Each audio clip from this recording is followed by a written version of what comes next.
In the previous video, we talked about the disadvantages of having three sets of data set: training, validation, and test data. So the disadvantage is that when you divide your data into three parts, you really have very little data remaining to train your models, and hence the performance of the model takes a hit. The other disadvantage is your parameters are tuned based on a specific set of records which is present in the validation data. And if the validation data has, let's say, outliers, for example, the parameters might get wrongly tuned. And hence, we do not go ahead with that concept of dividing the data into three sets of training, test, and validation. So what do we do instead? We instead do a process of cross validation. So cross validation is used instead, and this is used with almost all popular algorithms. This is usually used with algorithms which are very flexible in nature. So all the non-parametric algorithms, they are very flexible in nature and they have high variance, and hence parameter tuning is mandatory for them. So cross validation is generally used for non-parametric models which have a high variance. So let us see the different methods involved in cross validation. We will talk about two methods.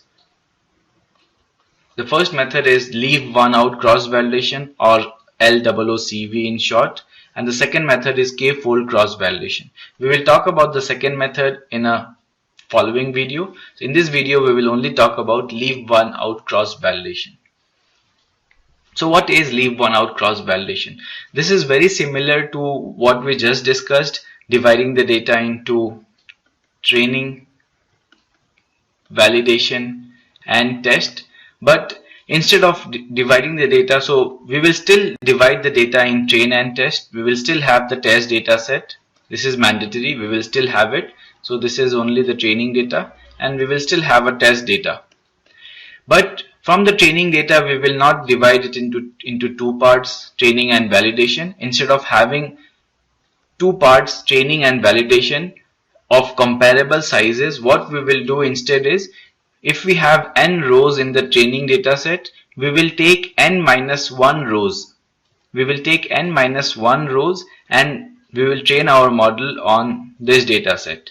And the last row, the nth row, that will become our validation data. So we will treat that as our validation data. So we will build our model on n-1 data points, and we will predict, or we will tune the parameters.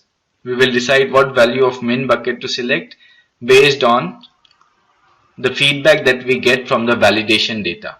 So whichever min bucket parameter gives the best value of accuracy on the validation data, we select that. So this removes the disadvantage of not having enough records to train the model, as we have almost all but one record to train the model.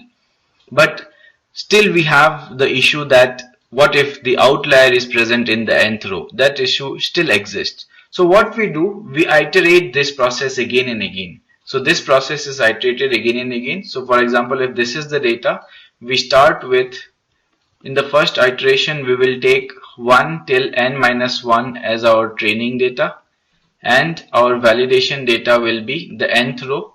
In the second iteration, we will take 1 till, let's say, nth row, except the n-1 row. So n-1th row will come here.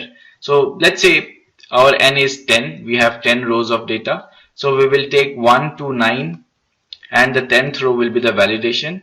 Then we will take 1, 2, 3 all the way till 10 except 9. Except 9 will come here. Similarly, we will take all except 8, and 8 will come here, and this process will repeat. So ultimately you will see all the rows coming here one at a time, and all the way till 1. So we will run the modeling process 10 times here, or n times, where n is the number of rows present in the data set. So that is why it is known as leave one out cross validation. Why leave one out? Because we are leaving one of the rows out as the validation data, and hence it is known as leave one out cross validation. So this removes both the disadvantages that we talked about in the previous video. It removes the disadvantages that we do not have enough records to train the model. In all these iterations, we have 9 records to train the model out of 10. So we have only excluded one row. So we have enough data to train the model, and it also removes the disadvantage of what if the outlier is present in the validation data. So we are keeping each row into the validation data. So even if one or two of them is an outlier, it wouldn't make much of a difference because we are keeping each row one at a time as the data in validation data set. And the final error of the model, or the final accuracy of the model, will be taken as the average of all errors. Average of all errors that we make here. So there are 10 models. Each of the models will make some error. We take the average of all the errors that are being made here. Similarly, accuracy also, we take the average accuracy out of all the accuracies that we get here. So this is the process of leave one out cross validation, which is beneficial because it gets rid of both the disadvantages that we talked about in the previous video. But this also suffers from one disadvantage, and which is probably why it is not used. So it has one big disadvantage which you might have noticed. So the disadvantage is that it takes a long time to run. It is time taking. Now why it is time taking? It is time taking because you are running n models. So a total of n models are being run. So imagine if you have 10,000 rows, you would be running 10,000 models, or you would be running the same model rather 10,000 times. So 10,000 iterations of the same model will be running, and obviously that will take a lot of time to run.